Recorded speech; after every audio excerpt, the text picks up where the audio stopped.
Damos inicio. Muy buenas noches a todos, ¿no? Con ustedes ahorita nos está acompañando el maestro Iván Darío Laya López. Una breve introducción de él sería que es geólogo de la UIS. Tiene un Master of Science in Geology en Colorado School of Mines.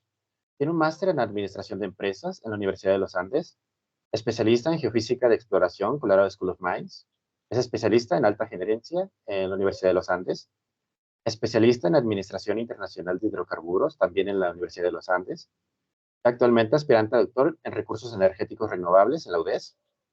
Como experiencia tiene, en las unidades de Ecopetrol, 17 años, OCOL, 2 años, Pacific Rubiales, 8 años, Mansarovar Energy, 4 años, y es voluntariado en la APG Latin American Geology Visitant, en la ACGP de Colombia Geólogo Visitante, en el Blue Scout Colombia desde el 2020 hasta la actualidad.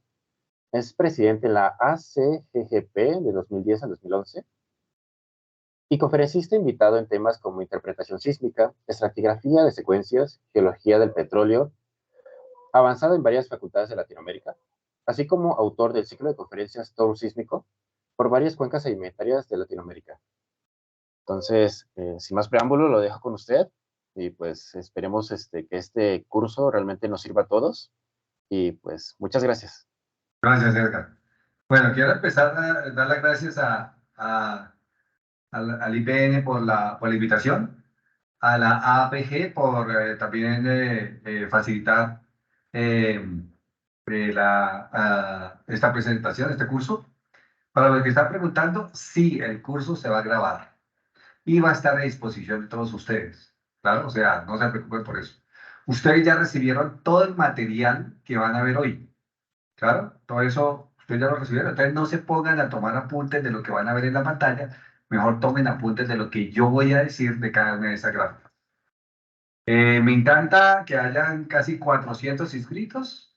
Eso es, casi un nuevo récord para mí. Yo estoy en Bogotá, yo soy colombiano, todavía estoy en Bogotá. Voy a pedir excusas de una vez porque ciertas palabras que yo voy a usar, hay ustedes allá en México o en sus diferentes países, veo que hay gente conectada de Argentina, veo que hay gente conectada de Ecuador, de Perú. En diferentes países se usan diferentes términos para algunas de las palabras, ¿no? Por ejemplo, nosotros aquí en Corazones, a los testigos de pozo le hicimos corazones, en otras pasas, en Argentina le dicen coronas, en el norte le dicen núcleos, entonces algunas de esas palabras de pronto no les van a sonar a ustedes muy atractivas, pero pues es la variedad que nos facilita este tipo de conexiones, ¿no? El curso que ustedes van a ver durante estos 3 días, vamos a hacer ejercicios, vamos a hacer eh, ustedes pueden hacer todas las preguntas que quieran, claro. Simplemente o la escriben en el chat, o prenden su cámara, o alzan la mano y yo digo, bueno, tal persona que alzó la mano, a ver, prenda su micrófono y haga la pregunta, claro. Quiero que sea amena, que sea que no sea yo solo hablando durante todo el tiempo. Y a las personas que hagan preguntas, que participen con comentarios, o que alcen la mano y prendan su cámara y hagan alguna pregunta, yo acostumbro a enviarles premios. Esos premios al final de la sesión de hoy, Edgar me va a mandar los correos electrónicos de las personas que participen con preguntas. Y yo les mando, vía correo, les puedo mandar, por ejemplo, libros sobre el tema que están preguntando, o artículos, o diferentes documentos que yo tengo un montón de documentos sobre estos temas, de los que ustedes están interesados. Si alguien pregunta, oiga, profe, yo estoy interesado en interpretación sísmica en carbonatos, le mando un libro de carbonatos. Yo quiero interpretación sísmica en turbiditas, fácilmente yo les puedo mandar esos premios, ¿claro? Entonces, siéntanse en libertad de hacer preguntas, de interrumpir cuando quieran, porque para eso está diseñado este curso. Entonces vamos a empezar. Mire, básicamente esa gráfica que ustedes tienen ahí en su material resume todo el curso. Vamos a empezar por ejemplo, yendo de registros, que es lo que están ustedes viendo aquí a la izquierda, amarrarlos a la sísmica. Pero hay un problema.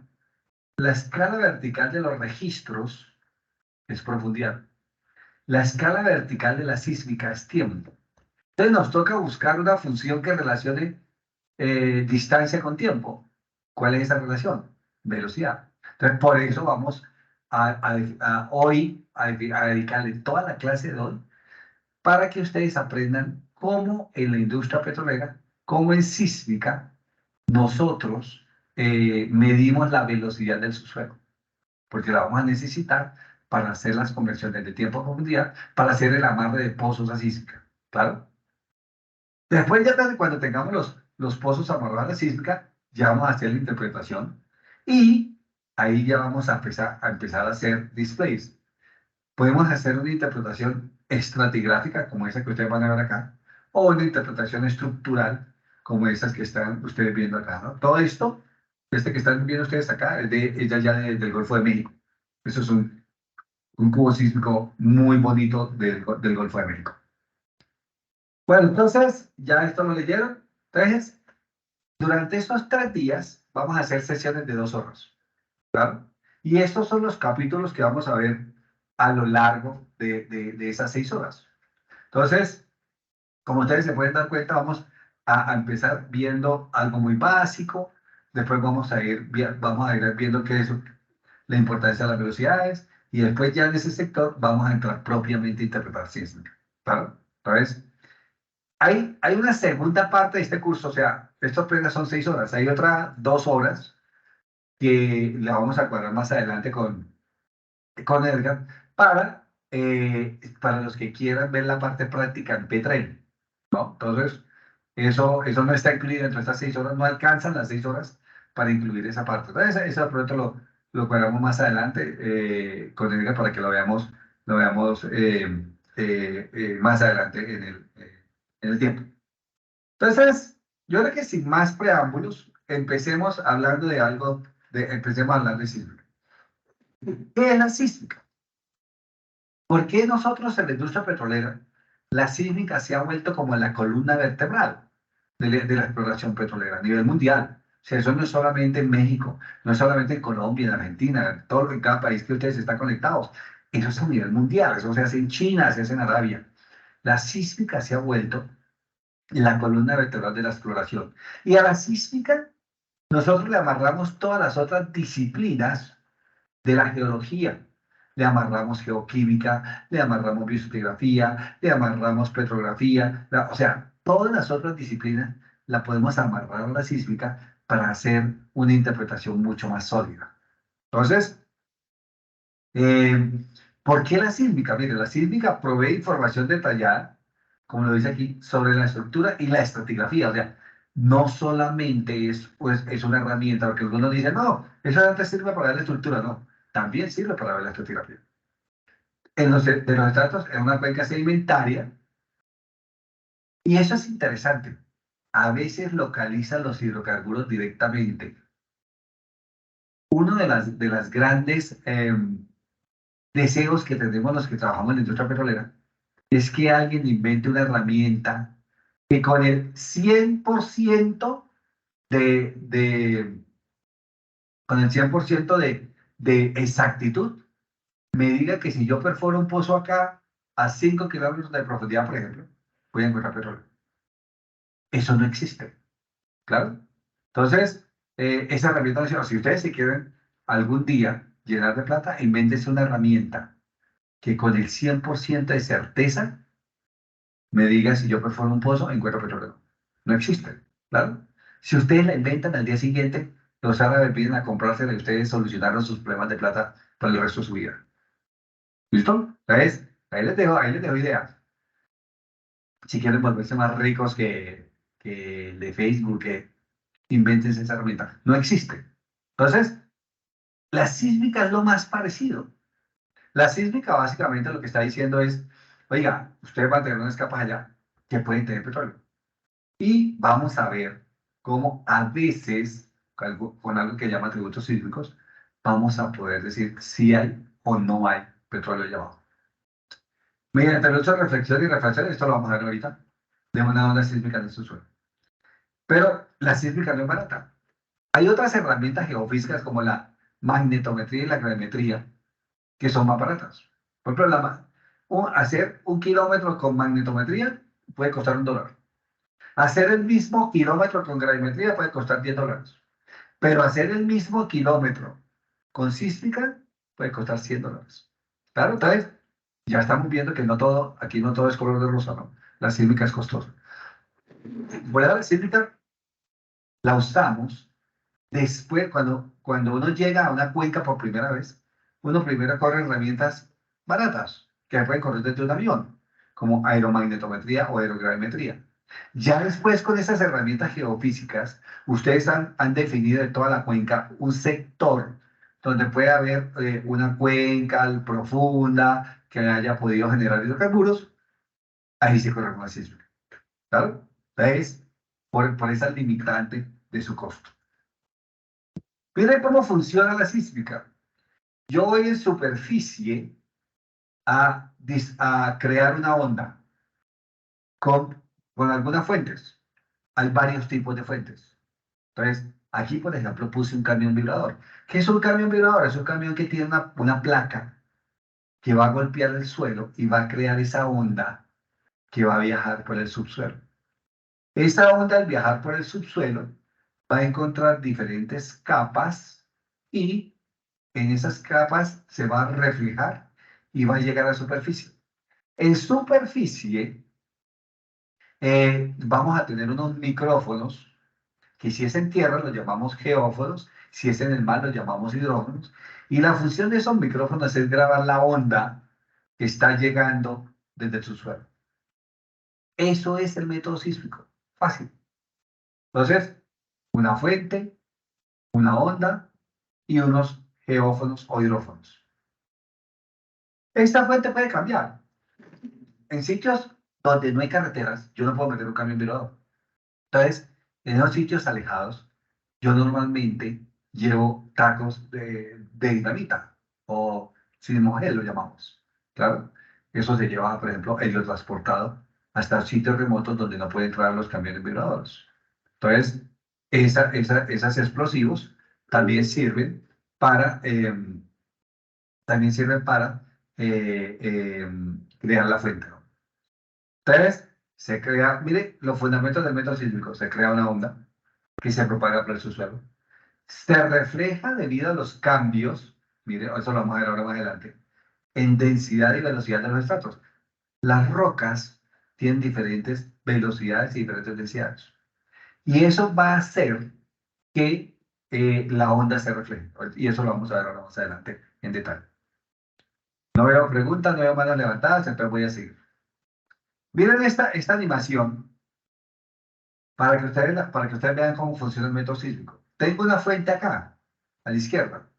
Esa fuente puede ser, ya lo vimos, puede ser una fuente explosiva, puede ser un sismogel o que se asemeja a esos tacos de dinamita que ustedes ven en las películas, así cuando eso es básicamente el sismogel.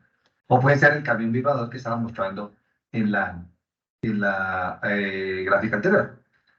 Esa fuente va a crear una onda que va a viajar por el subsuelo, va a llegar hasta la interfaz entre dos capas.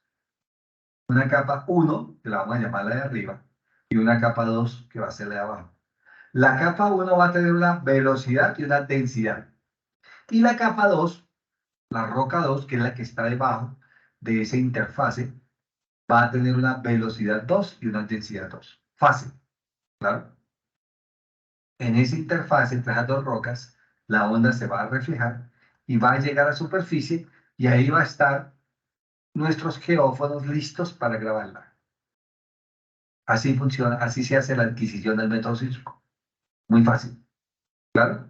Sí, lógicamente ahí vamos a tener algunos inconvenientes como vamos a ver ahora, ¿no? Esto lo vamos a ver ahora más adelante. Entonces, cada roca o cada capa va a tener algo que vamos a llamar impedancia acústica. ¿Qué es la impedancia acústica? Entonces, de aquí en adelante, durante las 6 horas de clase de aquí en adelante, van a empezar a escuchar ese término, impedancia acústica. Y la impedancia acústica de una roca no es nada más y nada menos que velocidad por densidad. Fácil, ¿sí o no? Velocidad por densidad. Y lo vamos a representar con la letra Z. Esta es de la única matemática que vamos a ver en este curso. Y la interfaz entre dos rocas va a tener un coeficiente de reflexión. Entonces, vamos a representar con la letra Z. ¿Cómo se calcula la interfase de reflexión entre la roca 1, que es la que está arriba, y la roca 2, que es la que está abajo? Entonces, mire, es la impedancia acústica de la roca 2, que es la que está debajo, menos la impedancia acústica de la roca 1, que es la que está arriba, sobre la suma de las impedancias. Fácil, ¿sí o no? Pero como yo sé que la impedancia, ya vimos que es velocidad por densidad de cada roca, entonces va a ser velocidad 2 por densidad 2, que esto es la impedancia de la roca 2, o sea, la que está debajo, menos velocidad 1 por densidad 1, sobre velocidad 2, densidad 2 más velocidad 1, densidad 1. Fácil, ¿claro? Hasta ahí, esa es toda la matemática que vamos a ver en este curso. Analicemos ese coeficiente de reflexión. ¿Qué pasa si Z2 es igual a Z1? El coeficiente de reflexión es 0. Y cuando el coeficiente de reflexión es 0, la interfaz entre esas dos rocas no tiene la habilidad de reflejar la onda a la superficie. O sea, en otras palabras, aquellos contactos entre dos rocas que tengan impedancias acústicas iguales no van a poder ser vistos por el método sísmico. Entonces ya empezamos a ver limitaciones del método sísmico. Y ustedes me van a decir, ah, no, profe, pero es que para que tengan la misma densidad tiene que ser la misma roca. No obligatoriamente. ¿Qué pasaría, por ejemplo, si yo tengo una roca que tenga una velocidad muy alta y una densidad muy baja, contra una roca que tenga, al contrario, una velocidad muy baja y una densidad muy alta? Veamos ejemplos. Una roca que tenga una velocidad muy alta y una densidad muy baja, diapiros de sal. Los diapiros de sal tienen velocidad muy alta, pero la densidad de la sal es muy baja. Y, y ese diapiro de sal está en contacto con una arenisca que tiene una velocidad más baja que la sal, pero tiene una densidad más alta que la sal. En esos casos, puede ser que la impedancia acústica de la sal y la impedancia acústica de esa arenisca sean iguales. Y en ese caso, no se va a poder ver el contacto entre esas dos rocas, no lo va a poder ver el método sísmico. Ah, y ustedes me van a decir, ¿cómo, profesor? Yo no voy a poder ver dónde la sísmica contacta la arenisca. Efectivamente, porque puede llegar el caso en que las dos impedancias acústicas sean iguales. Entonces ya ustedes empezaron a ver limitaciones del método sísmico. Si dos rocas tienen la misma impedancia acústica, el contacto entre esas dos rocas no lo puede ver el método sísmico. Entonces, ya empiezan ustedes a ver ciertas cosas. Bueno, ¿qué más para decir aquí? Bueno, entonces, a ver, yo estoy chequeando aquí el chat. Nadie ha escrito preguntas. Recuerden, los que escriben preguntas reciben premios al final.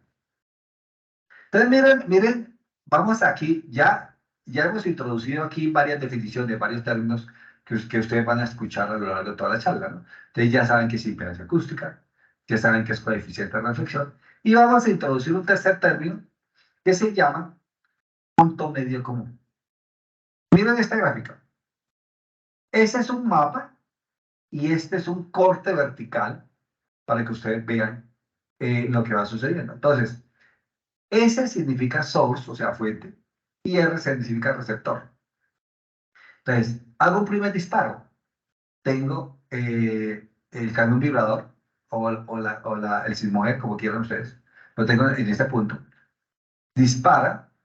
La onda, mire, va a salir de esa fuente número 1, va a llegar hasta este punto en el subsuelo, se va a reflejar, ¿sí? Y lo va a capturar el receptor número 1. primer disparo. Hacemos el segundo disparo. Entonces ya la fuente va a estar un poco más alejada. Cuando esa fuente dispara, llega al mismo punto en el subsuelo, al mismo punto común, y se refleja y ahora lo recibe el receptor número 2. Hago un tercer disparo. Ya la fuente está más alejada. La onda va a salir de esa fuente 3, va a llegar al mismo punto común en profundidad y va a ser capturado, en este caso, por el receptor número 5. Esos 3 disparos tienen algo en común. ¿Qué? Porque llegar o van a reflejarse en el mismo punto común en profundidad. Y a eso vamos a llevar punto medio común. Porque siempre se asume que ese punto está en la mitad de la distancia entre la fuente y el receptor. ¿Claro? ¿Sabes? Eso es lo que vamos a llamar un punto medio común. Abner pregunta, en el caso de que la impedancia que sea igual en las dos unidades litológicas, ¿cree usted que se puede continuar la investigación usando un método de física eléctrica, como por ejemplo tomografía eléctrica? Sí, Abner. Creo que Abner sabe de métodos geofísicos. Sí, sí, se pueden usar otros métodos geofísicos para complementar las debilidades que tiene el método sísmico. Lógicamente, Abner, esa tomografía eléctrica eh, tiene muy buena resolución en los primeros metros del subsuelo. Cuando ya estamos hablando de método sísmico y este punto común en profundidad está, por ejemplo, a 5 kilómetros de profundidad, ¿claro? Ya hasta esa profundidad la tomografía eléctrica no funciona bastante bien, no da muy buena resolución. La tomografía eléctrica puede dar resoluciones que los primeros 100 metros, máximo creo yo que unos 500 metros. Pero ya cuando estamos hablando de sísmica profunda, Amner, como la sísmica, ahorita vamos a ver, sísmica del Golfo de México o sísmica de la cuenca sureste allá de México, hasta allá no llega la tomografía sísmica, la tomografía eléctrica, ¿no? Entonces, pero sí, en las capas más someras, la tomografía podría ser. En este caso se podría usar, William pregunta, ¿en este caso se podría usar magnetotelúrica? Sí, sí, pero la magnetotelúrica da un poco más de resolución en profundidad, pero tampoco llega tan abajo. Ojilbe pregunta, ¿combinar sísmica y tomografía sísmica de campo hidrológico tiene mucho potencial de aplicación? Sí, sí, sí, eso sí es cierto, Ojilbe. En búsqueda de agua, en hidrogeología, la sísmica y la tomografía eléctrica se complementan bastante bien. ¿Cuál es la principal diferencia entre la hidrogeología y la exploración petrolera?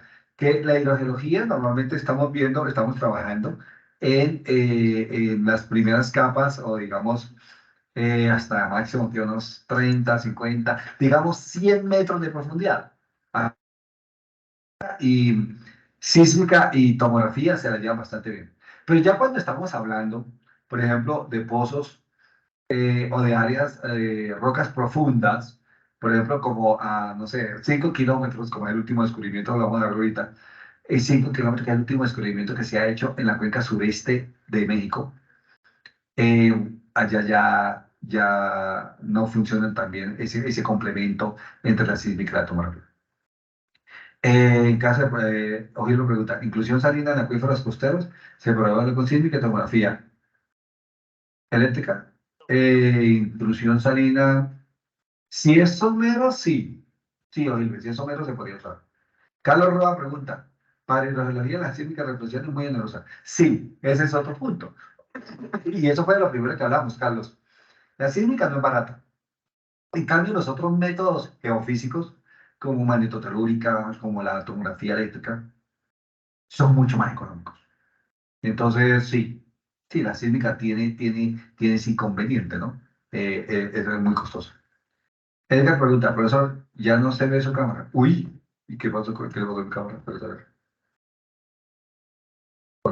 Ya. ¿Ahora sí va? Sí, bueno, no sé por qué se desconectó. Entonces, sí. Entonces, mire que hay muchos factores está el factor económico, está el factor de resolución en profundidad, que nos van a llevar a nosotros eh, a tomar la decisión de qué herramienta geofísica usamos. Cuando estamos haciendo prospección de hidrocarburos, que es el principal uso de la sísmica, y estamos trabajando en profundidades por encima de los 10.000 pies de profundidad, o sea, más de 3.000, 4.000 metros, ya la sísmica no tiene un competidor o no tiene una herramienta que la pueda complementar en su debilidad. ¿Y cuál es la debilidad? De eso que estábamos hablando, ¿no? De que pueden ser que algunos contactos entre las rocas, especialmente cuando estamos haciendo, por ejemplo, prospección de hidrocarburos de apilos de sal, puede ocurrir eso. No se vea bien dónde termina el diapiro y dónde empieza las rocas sedimentarias, las areniscas, por ejemplo, que son las que van a contener el petróleo, ¿no? Eso vamos a ver ahorita más adelante. Yo creo que mañana vamos a empezar a ver cómo solucionamos este tema. Entonces, aquí voy a introducir a la pregunta. Menciona que todos estos métodos se deben complementar entre sí, pero ¿hay un margen de error estimado?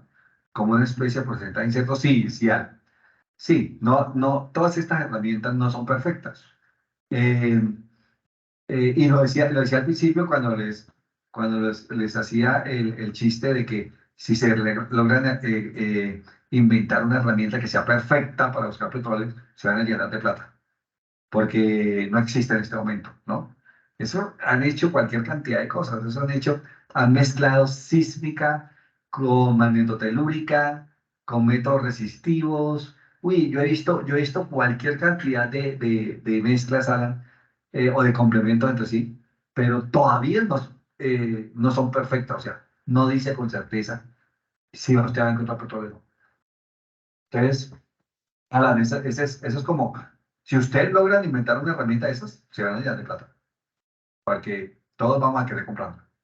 Claudia pregunta, ¿y qué pasa con las velocidades sísmicas que se tienen en la geología estructural compleja? Uy, sí, Claudia, eso lo vamos a ver más adelante.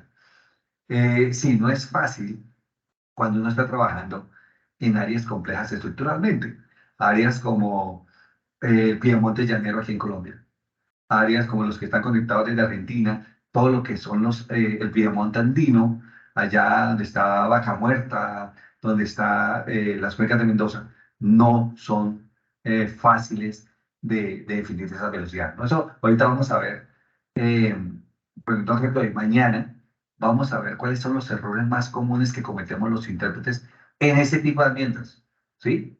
Porque no es fácil, Claudia, cuando uno tiene una geología estructural compleja, la sísmica no es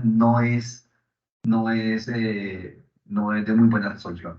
Entonces, sí, cuando uno tiene, y aquí lo vamos a ver, cuando uno tiene unas capas horizontales, la sísmica funciona perfecto. Pero cuando uno tiene cabalgamientos complejos, la sísmica no es tan fácil de interpretar ni de adquirir. Bueno, entonces, a ver, no veo más preguntas en el chat. Ok, sigamos. Entonces, en este caso, miren, yo con esta sísmica registré 3 veces el mismo punto común en profundidad.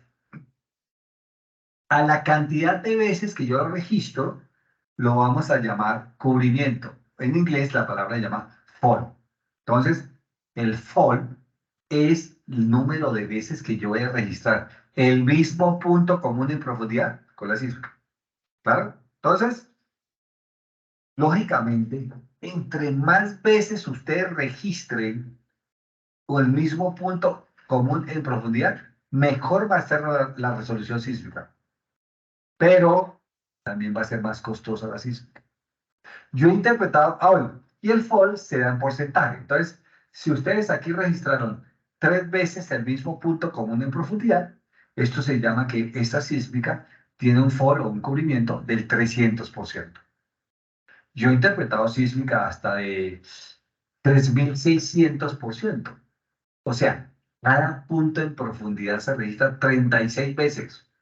Eso es una resolución altísima. Pero esa sísmica costó casi $500 millones, la sísmica que yo interpreté. Pero eso sí era una sísmica de muy buena calidad, ¿claro? Entonces, ahí empieza uno cuando usted le dice, le van a decir a su jefe, oiga, jefe, quiero adquirir una sísmica de 3600% que vale, no sé, $300 millones. Su jefe le va a decir, no, jovencito, usted está muy equivocado, yo no tengo otra plata. Adquiero la misma sísmica, pero le doy $50 millones. Y con esos 50 ustedes pueden apenas hacer un fall por ahí de 1000, ya, o de 1200, la tercera parte de los que ustedes querían. 1200 también es bueno, ¿no? O sea, no estoy diciendo que sea malo, pero comparado con el de 3600, pues lógicamente no va a tener la misma resolución. Entonces eso depende, y esa era la pregunta que hacía Claudia ahorita. Hay áreas complejas donde yo necesito mejores resoluciones. Entonces la sísmica es más cara, ¿no? Juan pregunta, ¿a qué se le deben las áreas de anisotropía sísmica, cambios drásticos en el cambio de velocidad? Hay varios, Juan, esa es una muy buena pregunta, ahora vamos a ver más adelante. Hay muchas causas de eso. Por ejemplo, lo que estaba mencionando ahorita, los diapiros de sal, claro, producen un cambio lateral de velocidad muy, muy, muy drástico. Entonces, porque la velocidad tiene, ahorita vamos a ver eso, la velocidad tiene, eh, la sal tiene velocidad muy altas. ¿Right? En cambio, las rocas no tienen velocidad tan altas. Entonces, ahí ustedes van a tener cambios abruptos en la vertical. Y en la horizontal. Y en la vertical también. En la vertical, cuando ustedes están trabajando en áreas donde, por ejemplo, hay rocas intrusivas, derrames de lava, intercalados con sus rocas sedimentarias, ustedes también van a tener en la vertical un cambio importante en la velocidad. Entonces, Juan, sí, no es fácil hacer sísmica, interpretar sísmica, procesar sísmica, no es fácil, claro. Hay muchas limitantes. Y por eso aquí vamos a hablar de las partes bonitas de la sísmica y de las partes malas de la sísmica. Aquí yo les voy a enseñar cuáles son los errores. Si ustedes vieron ya su material, mañana vamos a dedicar todas las 2 horas para que ustedes aprendan de cuáles son los errores que cometemos nosotros los intérpretes sísmicos. ¿Claro? Para que mi abuelo decía, indio advertido no muera en guerra. Si ustedes ya saben cuáles son los errores comunes que cometemos, ustedes van prevenidos de que, oiga, aquí puedo estar cometiendo ese error. ¿Claro? Sí, Alan, ese es un tema interesante. Juan. Alejandro pregunta, ¿los diapiros de lodo crean reflectores? Sí. Uy, sí, Alejandro, muy buena pregunta.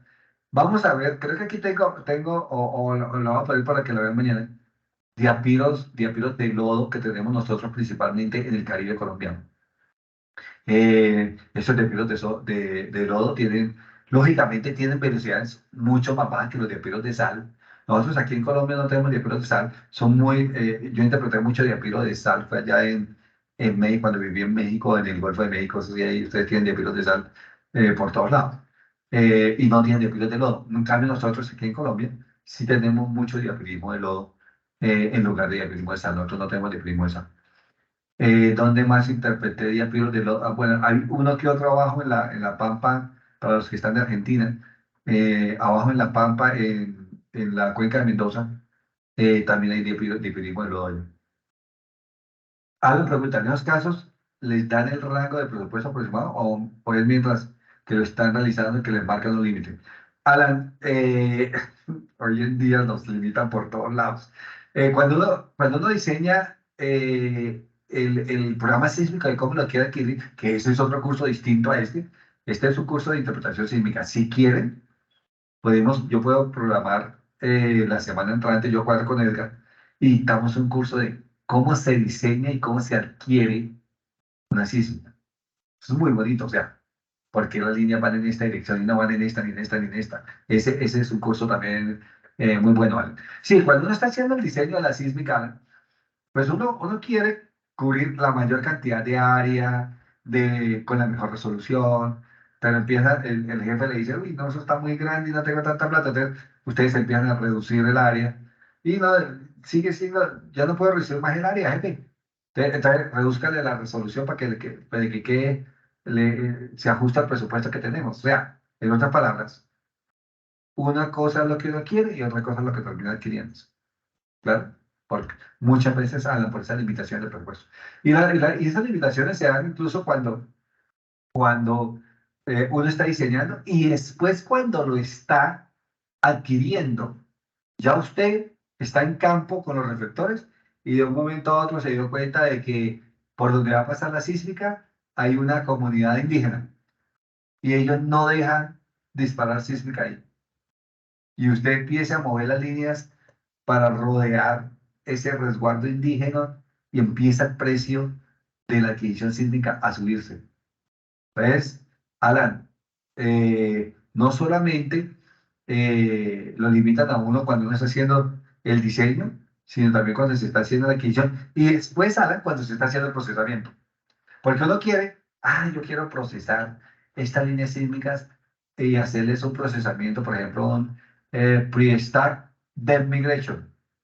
Y el jefe les dice, no hay plata para depth, hay solamente plata para time. Entonces, les toca a ustedes hacer un pre-stack time migration. Eso lo vamos a ver ahora más adelante. Entonces, claro, o sea, Alan, no es fácil saber que la sísmica es muy costosa. Un programa sísmico puede costar, no sé, depende del área, ¿no? Por ejemplo, yo adquirí un programa sísmico de 400 kilómetros cuadrados y costó casi $500 million. Un montón de plata. Entonces, eso cuando alguien decía por ahí que es oneroso, sí, eso es oneroso. A ver, no veo más preguntas en el chat, entonces sigamos. Entonces, ya saben, ¿no? Ya hemos introducido varios temas, ya varios términos. Ustedes ya saben qué es impedancia acústica, coeficiente de reflexión, qué es punto común en profundidad, qué es cubrimiento, claro. Entonces vamos, porque eso lo vamos a seguir hablando de aquí en adelante. Este es un mapa de cómo se ve las líneas sísmicas, en este caso, en un mapa. Entonces, ustedes aquí están viendo pozos, claro, líneas sísmicas, en este caso, en 2D. Ahorita vamos a ver 3D. Y aquí incluso yo ya puse algo de interpretación. Lo que ustedes están viendo en rojo, ya empieza a haber algo de interpretación ahí. Claro, entonces, por ejemplo, yo en el software abro esta línea y veo que aquí, por ejemplo, hay una falla. Después abro la siguiente línea y veo que aquí hay una falla. Abro la siguiente línea y veo que aquí hay una falla. ¿Sí? Entonces, yo digo, oiga, esta falla en esta línea, en esta y en esta, pueden ser la misma. Y entonces yo las voy uniendo. Entonces, si ustedes se dan cuenta, ya eso rojo que está ahí es algo de interpretación. Ese mapa que ustedes están viendo ahí, lo llamamos un mapa de puntos, porque ustedes están viendo las líneas sísmicas y los puntos de disparo que se hicieron a lo largo de cada línea. Entonces, aquí está el punto, por ejemplo, si cojo esta, aquí está el punto 400, el disparo 410, aquí está el disparo 570, aquí está el disparo 730, aquí está el disparo 890. Entonces, por eso le llamamos un mapa de puntos de disparo o puntos de tiro, como le dicen en Argentina, creo que le dicen puntos de tiro. Claro, ¿sabes? Por eso nosotros le llamamos un mapa de puntos. Un mapa de puntos es un mapa base. Es un mapa base donde ustedes van a tener la localización de sus líneas, ya sean 2D o en 3D, ahorita vamos a ver ejemplos con 3D también. Van a tener la localización de los pozos sobre esas líneas. Ustedes ya saben que este pozo, por ejemplo, está ubicado sobre esta línea. Entonces ya cuando ustedes lo desplieguen en su pantalla, la línea sísmica, muy seguramente ahí les va a aparecer ese pozo desplegado sobre la línea sísmica. Entonces hasta ahí la introducción. Empecemos entonces con el segundo capítulo. Bueno, espera que aquí Edison hizo una pregunta. ¿Esos pozos son exploratorios por la baja densidad de líneas sísmicas que observan? Sí, Edison. Esta es una área exploratoria. Esa es una área exploratoria.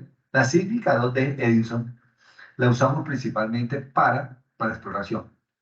Ya cuando hemos adquirido sísmica 2D y hemos encontrado, por ejemplo, que hay una estructura en un área de la cuenca, ahí adquirimos la sísmica 3D. Porque es que Edison, adquirir sísmica 3D desde el principio es costosísimo.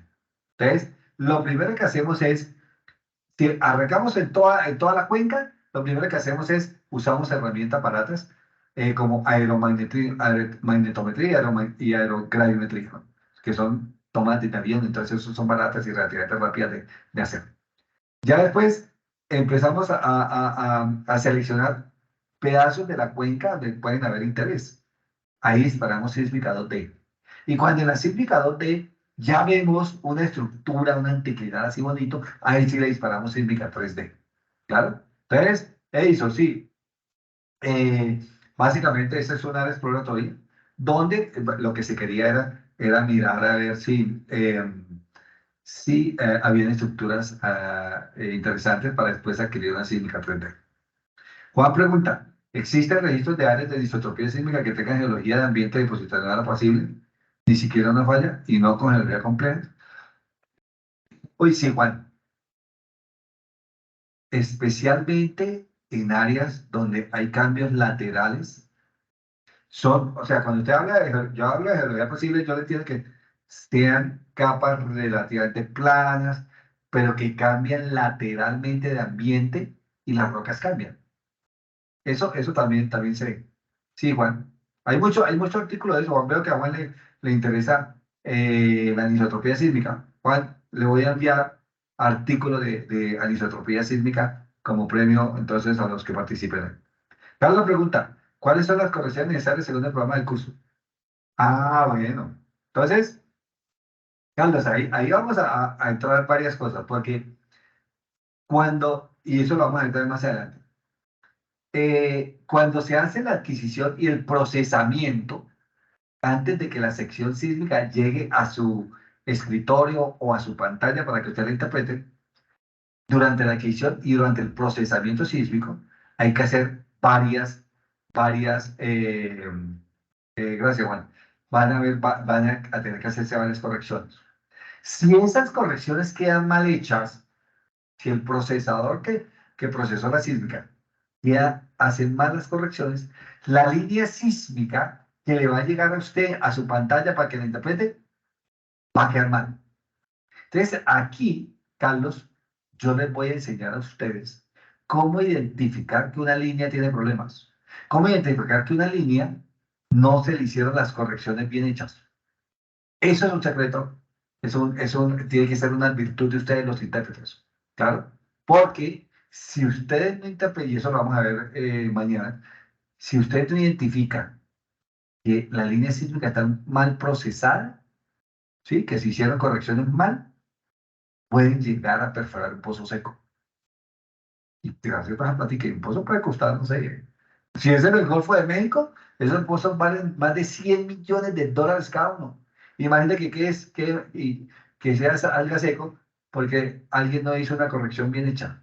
¿Claro? Entonces, ustedes tienen que aprender a identificar cuando esas correcciones quedaron mal hechas. ¿Claro? Entonces, claro, eso lo vamos a ver más adelante. Bueno, sigamos. Me encanta que hagan preguntas. Bueno, entonces, empecemos ya con el segundo capítulo de, de, de este curso. Y es velocidades. ¿No? Entonces, ¿por qué necesitamos meter velocidades en un curso de interpretación sísmica? Entonces, miren, la velocidad es uno de los parámetros medibles a partir de los registros sísmicos. Nosotros podemos identificar duales, cómo varía la velocidad, por ejemplo, a lo largo del subsuelo con la sísmica, ¿no? La velocidad es un parámetro de la roca. Y lo vimos cuando introdujimos el término de impedancia acústica. La impedancia acústica es velocidad por densidad. Entonces, yo necesito conocer la velocidad y la densidad de la roca para poder entender o para poder estimar cuál es su impedancia acústica. Un paso trascendental, miren, en la interpretación sísmica es llegar a un buen estimativo de la distribución de la velocidad con la profundidad. Si ustedes no entienden muy bien cómo varía la velocidad con la profundidad, pueden llegar a hacer interpretaciones erradas. Y eso lo vamos a aprender ahorita. Miren, la velocidad se puede medir a partir de varias herramientas. Nosotros en la industria petrolera usamos muchas herramientas diferentes para medir la velocidad del subsuelo. Uno de ellos es el registro sónico, el otro es el check shot, perfil sísmico vertical, etc. Entonces, yo les voy a enseñar aquí qué es cada uno de estos, qué es un registro sónico, cómo funciona, qué tipo de velocidad mide, un registro check shot o un perfil sísmico vertical. Eso lo vamos a ver el día de hoy. Pero primero tengo que enseñarles que existen varias clases de velocidad. Ustedes me van a decir, ¿cómo así, profe? Que hay varias clases de velocidad, así, como menciona el alumno de los reyes. Profe, la única velocidad que existe es la que marca el carro, el tacómetro del carro. Esa es la única velocidad que existe. Yo digo, miren este ejemplo. Cuando estuve allá en México, viajé por carro desde DF hasta Puebla, después hasta Córdoba y después hasta Villahermosa, ¿no? Miren, cuando yo salí del DF, puse todos los contadores del carro en cero. Tanto la distancia, el tiempo y la velocidad, todo lo puse en cero. Cuando llegué a Puebla, ya había viajado 135 kilómetros y mi reloj marcaba 2 horas. O sea que hasta ahí la velocidad promedio de mi viaje era 67,50. O sea, dividía 135 en 2 y me da 67. Fácil. Claro, hasta ahí no hay matemática completa. Habían dado una distancia, un intervalo de 135 kilómetros en 2 horas. O sea, la velocidad en ese intervalo entre el DF y Puebla era 67,50 kilómetros por hora. Para el primer intervalo, siempre la velocidad de intervalo y la velocidad promedio son iguales.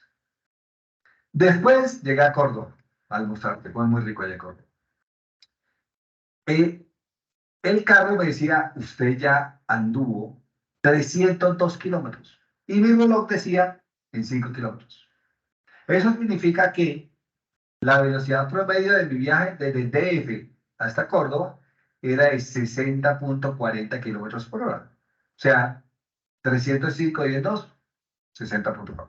¿Claro? Fácil. Pero miren, en el intervalo entre Puebla y Córdoba, yo recorrí 167 kilómetros. Y en el intervalo entre Puebla y Córdoba, yo gasté 3 horas. O sea que la velocidad en el intervalo entre Puebla y Córdoba fue de 55,67 kilómetros por hora, que es 167 dividido entre 3. ¿Claro? Entonces, miren, aquí ya la velocidad promedio de mi viaje es distinto a la velocidad en el intervalo. La velocidad promedio siempre se mide desde el origen. En nuestro caso, desde superficie. ¿Claro? Sigo mi viaje. Llego a Villahermosa. El tacómetro me marcó 600 kilómetros. El reloj me marcó 11 horas. O sea, significa que la velocidad promedio de mi viaje entre el DF y Villahermosa fue de 54,55 kilómetros por hora. Pero en el intervalo entre Córdoba y Villahermosa, yo recorrí 298 kilómetros y gasté entre el intervalo entre Córdoba y Villahermosa, gasté 6 horas. O sea que la velocidad en el intervalo entre Córdoba y Villahermosa fue 49,67 kilómetros por hora. Entonces, si ustedes se dan cuenta, ahí ya les estoy enseñando dos velocidades distintas. Hay una velocidad promedio que siempre se mide desde el origen y una velocidad de intervalo que se puede medir entre puntos a lo largo del viaje. Tomemos estas ciudades que están en la horizontal y pongámoslas en la vertical. ¿Sí? ¿Cómo hacemos eso? Entonces ahora, DF, por ejemplo, va a ser la superficie. Puebla va a ser el tope de la formación número 1. Córdoba va a ser el tope de la formación número 2. Y Villahermosa va a ser el tope de la formación número 3. Entonces, ya este ejemplo que ustedes tenían en la horizontal, ya lo pusimos en la vertical. Y las ciudades ahora van a ser topes de formaciones. Entonces, si ustedes se dan cuenta, yo puedo medir el tiempo que hay desde superficie hasta un tope de formación determinado y calcular la velocidad promedio. O puedo medir las velocidades entre dos topes de formaciones y de esa manera puedo calcular la velocidad en ese intervalo o la velocidad en esa formación. Si yo uso el tope y la base de una formación, yo puedo medir la velocidad en esa formación, que va a ser una velocidad de intervalo. ¿Claro? Entonces, Ya en este momento ustedes ya saben distinguir entre dos tipos de velocidades, la velocidad promedio y la velocidad intervalo.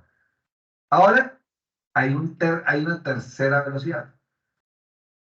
En la recta que hay entre Puebla y Córdoba hay una recta. Ahí ustedes pueden acelerar el carro al máximo. Y en ese pedacito, ustedes pueden subir, no sé, hasta 150 kilómetros por hora. En ese intervalo, en esa distancia tan corta. Claro. Eso lo vamos a llamar una velocidad instantánea. ¿Por qué?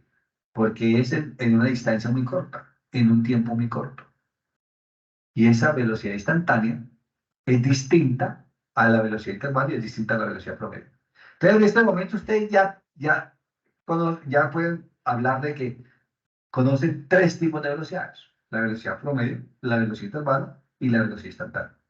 Lógicamente hay ecuaciones para convertir de la velocidad intervalo a la velocidad promedio. O de la velocidad promedio a la velocidad instantánea. O de la velocidad instantánea a la velocidad intervalo. Esas ecuaciones ya los software las tienen grabadas. ¿Claro? Ya. Ustedes la aprenden. Yo por ejemplo esta no me la sé. Intervalo a promedio. Uy, hasta ahora que la veo, la recordé. Pero no se preocupen porque los software las tienen grabadas. Entonces, cuando ustedes están usando un software como Pirrel y el software les pregunta qué tipo de velocidad usted está cargando. Entonces usted le dice, estoy cargando a velocidad promedio.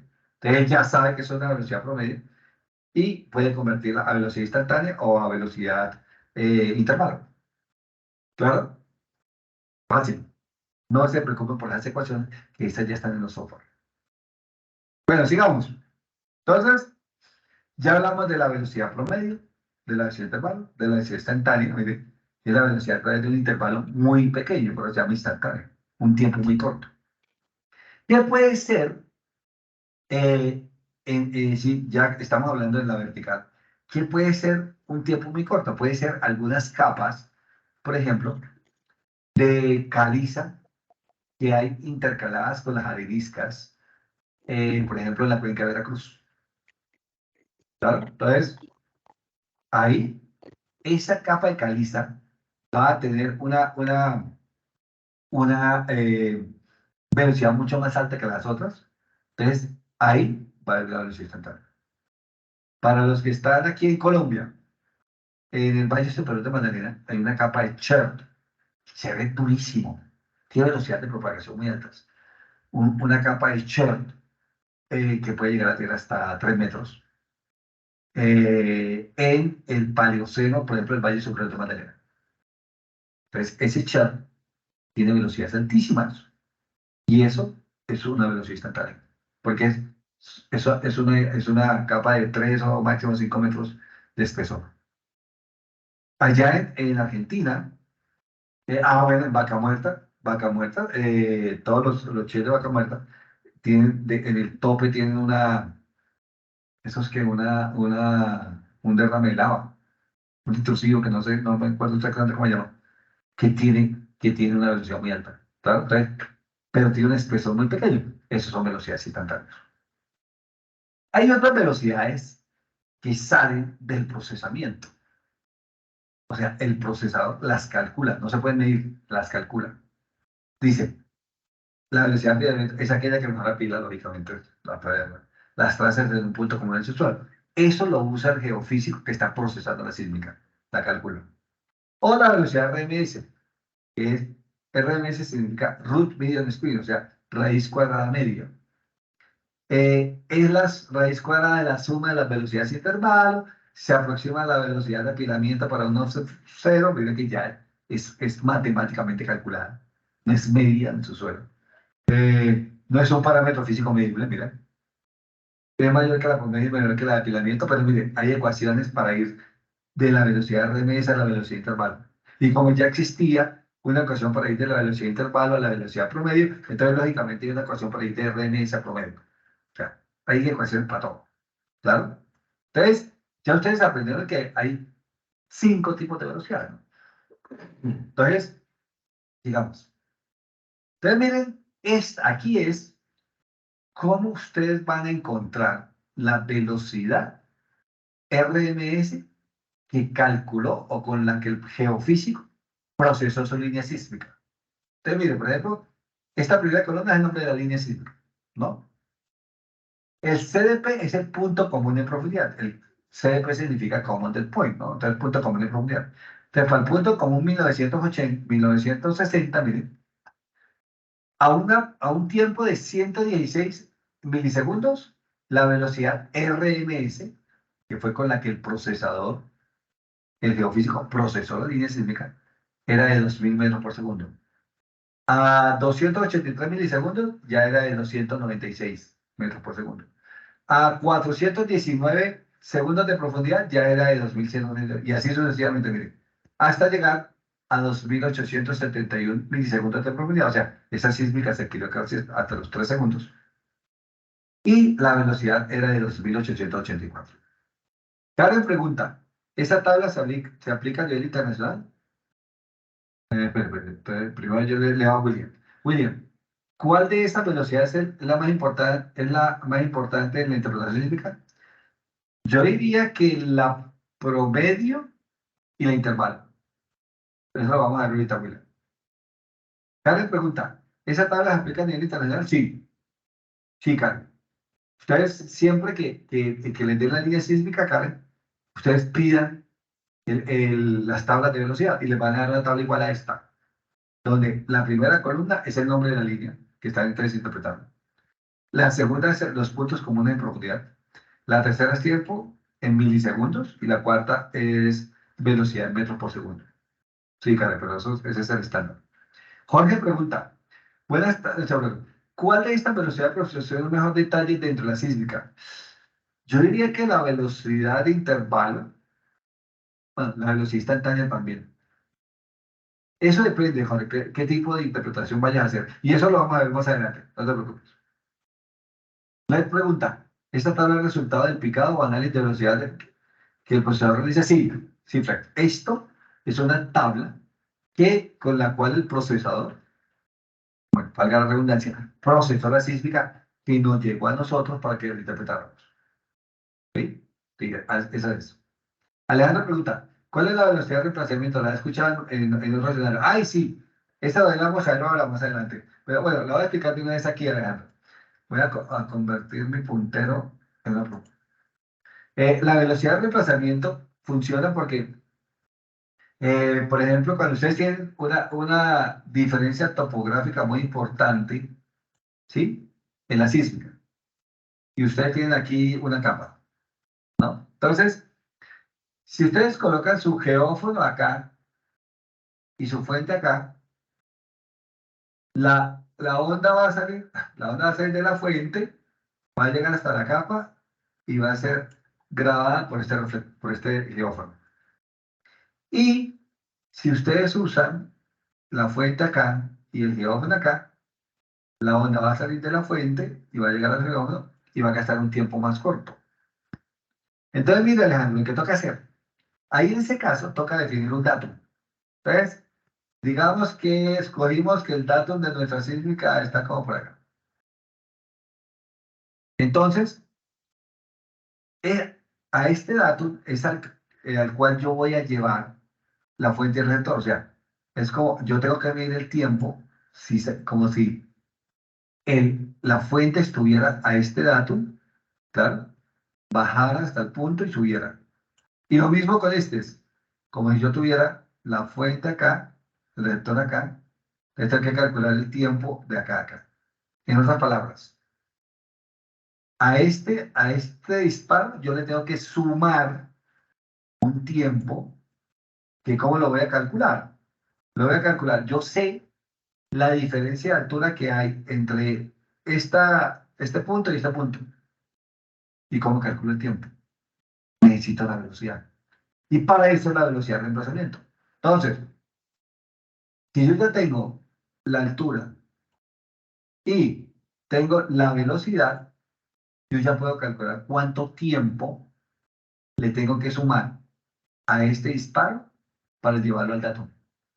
O, Alejandro, ¿cuánto tiempo le tengo que quitar a este disparo para llevarlo de aquí hasta el dato sísmico? a este le tengo que sumar, a este le tengo que restar, para llevarlos todos al mismo datum sísmico.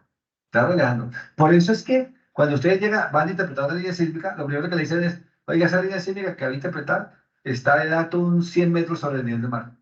O esa línea sísmica que usted va a interpretar, el datum es el nivel del mar. O le dicen, depende de donde ustedes estén trabajando. Si ustedes están, por ejemplo, en Veracruz, el datum allá son casi 200 metros sobre el nivel del mar. Pero si ustedes están interpretando cubos sísmicos marinos en la cuenca sureste, el datum es el nivel del mar.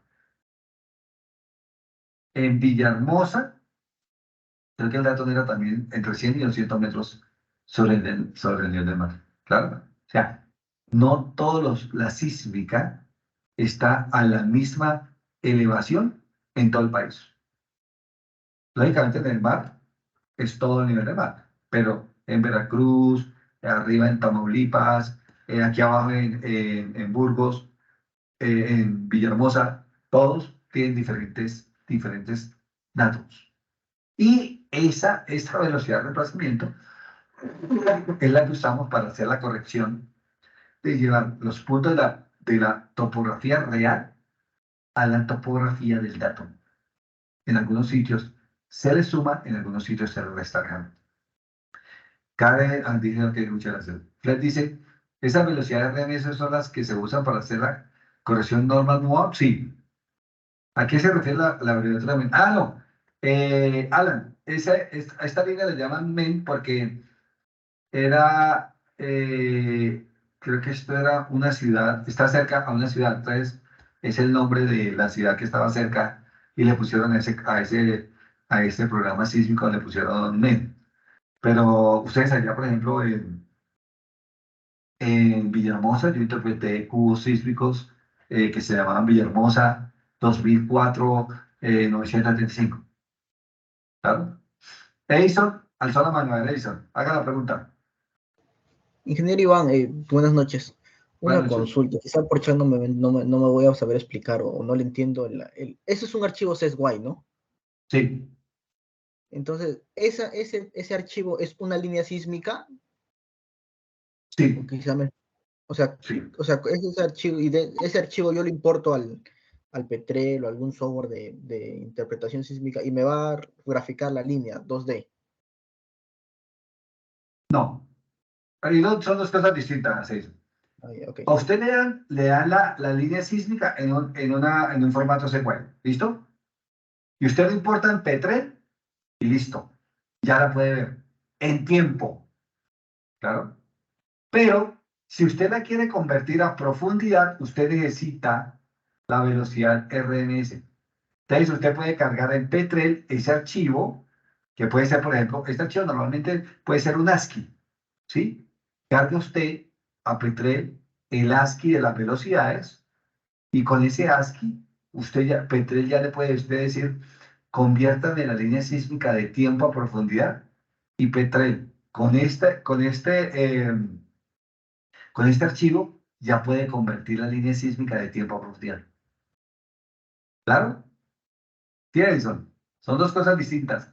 El archivo setY es el que contiene la línea sísmica, el que se la despliega a usted así todo lo más de bonita. Y este archivo, que puede ser un ASCII, claro, usted lo carga en P3 y le sirve para hacer conversiones de tiempo a profundidad. Si ustedes no tienen ese archivo, en este caso, como Edison, como es una línea sísmica 2D, es un archivo así de lo más de bonito. Pero en el caso en que fuera un cubo sísmico, a usted le dan un cubo de velocidades. Entonces a usted le dan, Edison, a usted le tienen que dar dos archivos. El setY del cubo de velocidades, para usted cargarlo en P3 y desplegar el cubo en P3. Y le tienen que dar, se llama el cubo de velocidades, que es otro archivo, y usted lo carga para que usted pueda convertir ese cubo sísmico de tiempo a profundidad. ¿Claro? Entonces, en el caso de sísmica 2 de Edison, es una tablita fácil como esta. En el caso de un cubo sísmico, es un cubo de velocidades similar al cubo que usted le da en el CWeb. ¿Claro? Entonces, cuando usted va a hacer interpretación sísmica, a usted le entregan el CWeb y usted le dice al procesador, entrégueme el cubo de velocidades también, porque yo necesito convertir ese cubo de tiempo a profundidad, y él se lo entrega. Le entrega este archivo que usted está viendo en la pantalla. ¿Claro? Y a veces también le entrega, ustedes pueden decir, oiga, ¿y ustedes le hicieron algún procesamiento especializado a ese cubo sísmico? Como por ejemplo, un procesamiento de AVEO, eso lo vamos a ver más adelante. AVEO significa Amplitude versus Offset. Y el procesador le dice, sí, entrégueme ese cubo también. Entonces, ahí en ese caso usted ya tendría tres cubos. El cubo Segway Edison, que es el normal, el que a usted le da para que lo despliegue en la sísmica. El cubo de velocidades y el cubo del atributo ABO. ¿Claro? Usted ya tiene tres cubos. Y los tres los tiene que cargar a P3 para que P3 interactúe entre esos cubos. Pero bueno, eso ya viene más adelante. Edison, no se preocupe. Sigamos aquí. Esta es la corrección por lo... Uy, aquí preguntó Miguel Ángel, ya metieron ustedes con preguntas duras. ¿Esta es la corrección por norma MUA? No. Norma MUA es una corrección que se hace en procesamiento. Yo no tengo aquí nada de procesamiento. Eso, como este es un curso de interpretación sísmica, pero si ustedes quieren, Miguel Ángel, si ustedes quieren un curso de adquisición y de procesamiento, cuadramos con Edgar y lo podemos dictar la semana entrante. Yo hablo con un amigo que es experto en eso y le encanta también dictar cursos así a las nuevas generaciones de geólogos y dictamos un curso también de adquisición y de procesamiento. Alejandro pregunta, bueno, Jorge pregunta, si tú en un escenario como el de la cuenca sureste, listo, ¿de qué manera afecta la salinidad las velocidades de onda y cuál velocidad sería la más apropiada para la interpretación de cuerpos salinos? Ahí en ese caso, Jorge, usted tiene que tener, si, por ejemplo, en el caso del cubo sísmico de, no sé, Sama, que fue el que yo interpreté, yo tenía la respuesta que le di a Edison. Yo tenía el cubo Z-Y, tenía el cubo de velocidades de RMS, y con el cubo de velocidades RMS yo podía calcular velocidades de intervalo, velocidad, como Petrel tiene todas las ecuaciones metidas, yo podía colocar velocidad de intervalo, velocidad promedio, velocidades instantáneas, yo podía calcular todo, y con eso yo podía construir, Jorge, mi modelo estratigráfico, mi modelo estructural. Eso es lo que es más demostrar. Mónica pregunta, para interpretar es mejor realizar las líneas de tiempo de profundidad. Mónica, si las tienes en profundidad, mucho mejor. Y ahorita vamos a ver, Mónica, cuál es la diferencia entre interpretar en profundidad y en tiempo. Eso lo vamos a ver ahorita más adelante. Carla pregunta, ¿de dónde salen los datos de time y velocidad RMS y qué significa? Ah, bueno, time es tiempo, es el tiempo de viaje de la onda desde que sale de la fuente hasta que llega al receptor. Entonces, a mayor tiempo, Carlos, a mayor tiempo, significa que eso está más profundo en su sección sísmica, ¿no? Y velocidades de RMS, bueno, fue la velocidad que vimos ahorita, root median square, o sea, raíz cuadrada media, se traduce al español. Entonces, eso así significa tiempo, time es tiempo, el tiempo de viaje. Y ese es un tiempo de viaje, Carlos, que nosotros llamamos un tiempo de viaje doble, porque es el tiempo de viaje de bajada y subida de la onda. Vamos a ver más adelante que hay tiempos sencillos, donde solamente se mide la bajada de la onda. César Eduardo pregunta, bueno, Carlos pregunta, ¿por cada receptor? Sí, claro. Ahí está. En este caso, no es por cada receptor, sino en este caso es por cada punto medio común, ¿no? Ya ustedes saben qué punto medio común porque lo expliqué hace 12 slides, ¿no? Entonces, para todos, para un punto medio común en profundidad, estos son los valores de tiempo y estos son los valores de velocidad. Para otro punto común, o sea, cuando uno se mueve en la horizontal, estos son los valores de tiempo y estos son los valores de velocidad. Después se mueve otro punto medio común, que es el 21-20, y ahí estos son los valores de tiempo y estos son los valores de velocidad. ¿Claro? Y aquí, así sucesivamente. Entonces, de esa forma, Carlos, usted va teniendo velocidades a lo largo de toda la línea sísmica donde. Si esa pregunta, ¿la RMS será mayor que la velocidad promedio? Depende. Depende, o puede ser la misma. Tu pregunta es la misma. La velocidad promedio y la velocidad RMS pueden cambiar en ciertos. Ahorita lo vamos a ver también adelante, Duerme. Hay ecuaciones para ir de RMS a velocidad promedio. Y ese creo que la muestra aquí, mira, aquí está, para ir de RMS a velocidad intervalo. Y después para ir de intervalo a velocidad promedio, mira, aquí está. Entonces, sí, con estas dos ecuaciones usted puede ir de RMS a promedio, pero no obligatoriamente son la misma, ¿no? O sea, ninguna de las 5 velocidades que hemos visto aquí son iguales. Bueno, en algunas coincidencias pueden ser iguales, ¿sí? Lo vimos que para el primer intervalo, la velocidad intervalo y la velocidad promedio son iguales. Pero ya para los siguientes intervalos, la velocidad intervalo y la velocidad promedio cambian. Entonces, es difícil generalizar que todas las velocidades son distintas, ¿no? En algunos casos, algunas velocidades pueden ser las mismas. Bueno, entonces sigamos. Miren aquí la velocidad promedio de propagación del sonido en algunos materiales, no obligatoriamente rocas. Miren, aquí está. En el aire, 345 metros por segundo. Esta es la velocidad de propagación del sonido, ¿no? Entonces, cuando ustedes escuchan que un avión rompió la velocidad del sonido, es porque pasó de esa velocidad, 345 metros por segundo. O cuando ustedes escuchan, es que ese avión vuela a Mach 2. Mach 2 significa 2 veces la velocidad del sonido. Entonces serían 690 metros por segundo. O va a Mach 3. Entonces ya serían 900, ¿cuánto es esto por 3? 900, no, 1000, como 1000 y pico metros por segundo. Eso lo escuchan ustedes en las películas, ¿no? Que esa bien buena más 2 o más 3. La velocidad de propagación del agua es aproximadamente 1500 metros por segundo. ¿Por qué digo aproximadamente? Porque si el agua está caliente, puede ser 1400. Si el agua está fría, muy fría, puede ser 1600. Claro, o sea, pero el promedio, la temperatura promedio, son más o menos 1500 metros por segundo. Las capas del suelo, vean. Las capas del suelo pueden llegar a tener valores de 300 a 900 metros por segundo. ¿Por qué son tan bajas? Porque es que no son compactas. Entre más compacta esté la roca, mayor velocidad va a tener. Claro. Entonces las capas metalizadas tienen poca velocidad. Los aluviones modernos, los aluviones cuando ustedes ven las carreteras que caen los aluviones, miren, tienen velocidad entre 350 y 1500. Las arcillas son las rocas con velocidad más baja, miren, entre 1000 y 2000 metros por segundo. Las margas entre 1800, y aquí hay un error, entre 1800 y 3200. Miren, las areniscas entre 1400 y 4500. Conglomerados entre 2500 y 5000. Calizas entre 4600 y 6000. Entre 4000 y 6000. Dolomitas entre 5000 y 6000. Miren la sal. La sal entre 4500 y 6500. Entonces, miren, comparen, que era el ejemplo que yo estaba haciendo ahorita, ¿no? Comparen la sal con las areniscas. Sí, la sal tiene velocidades mucho más altas. Pero ¿cómo es la densidad de la sal? Bajísima.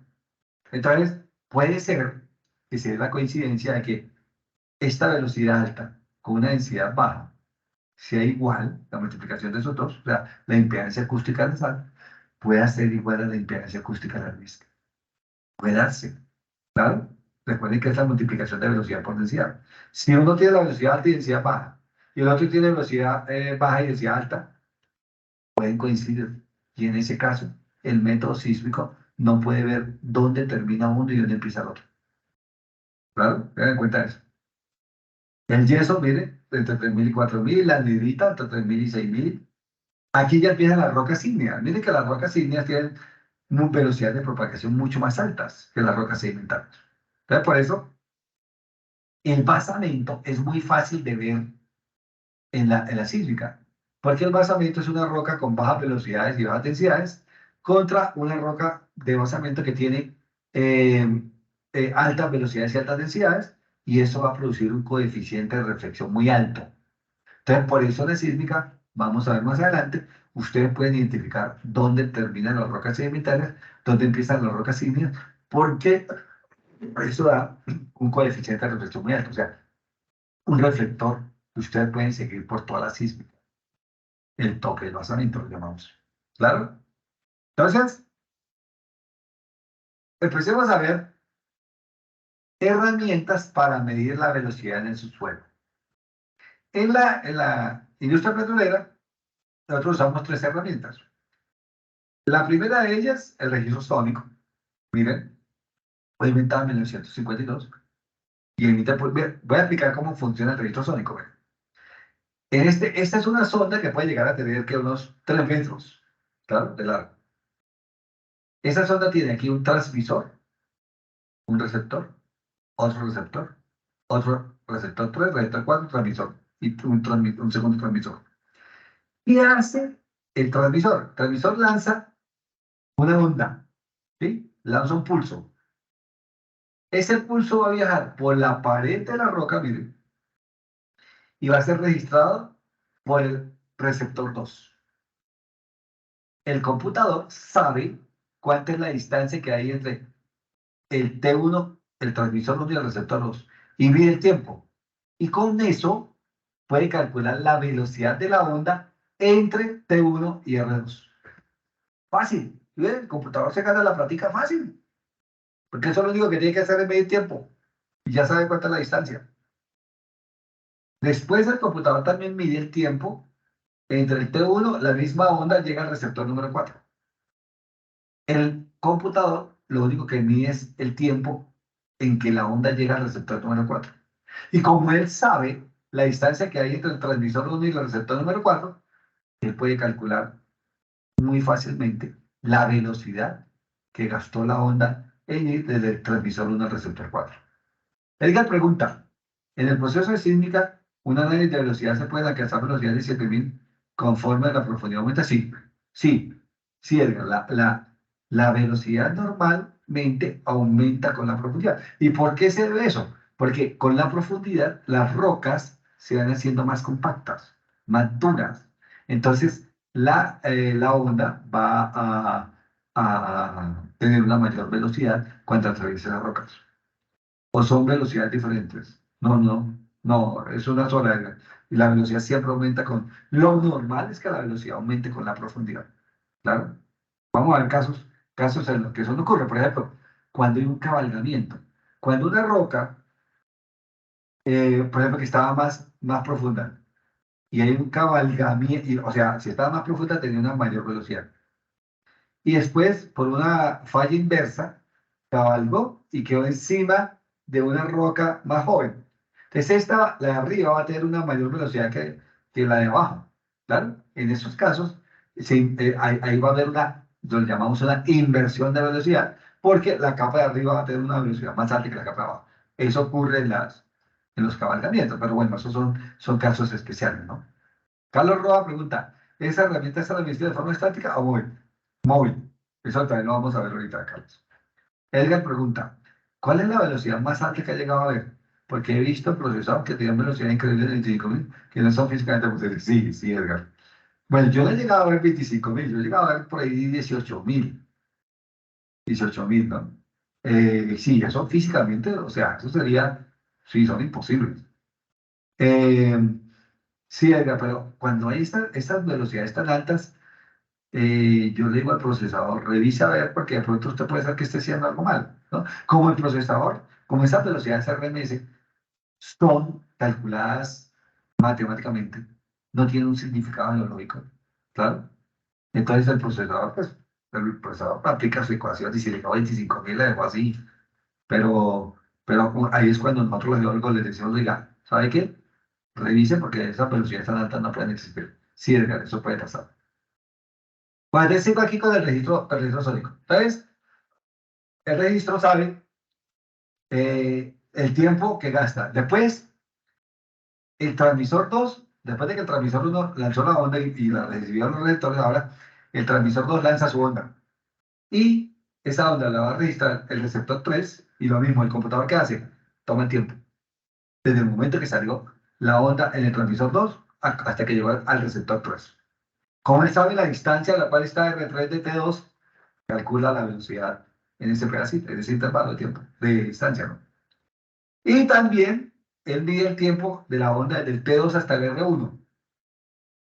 Sabe cuánta es la distancia que hay entre T2 y R1 y calcula la velocidad. Después saca un promedio, por eso se llama compensado. está conforme a estas velocidades y él dice, ok, la velocidad en este intervalo de roca es de aproximadamente, no sé, 4.000 metros por segundo, por decirlo. Así es como funciona esta sonda. Fácil. ¿Sí o no? No hay complique. Lo único que hace el computador es medir los tiempos desde que el mismo computador disparó el transmisor 1 y mide cuánto el tiempo que llegó la onda del receptor 2, el tiempo que llegó al receptor 4, después él dispara, el computador dispara el transmisor 2, sí, el transmisor de la onda 2, mide el tiempo hasta el receptor 3 y hasta el receptor 1 y ya, fácil. Esto es una herramienta que no tiene mucho complicado. Y sí, ¿quién era el que preguntaba? Sí, Carlos, la sonda se va moviendo de abajo hacia arriba y van midiendo las velocidades a lo largo de toda la pared del pozo, siempre de abajo hacia arriba. ¿Claro? ¿Por qué de abajo hacia arriba? Porque la sonda está amarrada con un cable, ¿sí? O una sonda, una guaya, que yo voy jalando, claro, desde arriba, y lo jalo a una velocidad constante. Entonces eso significa que la sonda va subiendo a una velocidad constante. ¿Por qué no sé si de arriba para abajo? Carlos, porque puede ser que la sonda se quede trabada en algún lado y yo siga echando la guaya ahí al pozo y no me he dado cuenta de que la sonda se trabó. Entonces todas las medidas que está tomando son medidas inexactas, ¿verdad? Entonces por eso se hace de abajo hacia arriba para poder yo tener control y yo voy midiendo la tensión en la sonda. Si la tensión de la sonda se subió, significa que la sonda se quedó trabada en el pozo, en algún sitio.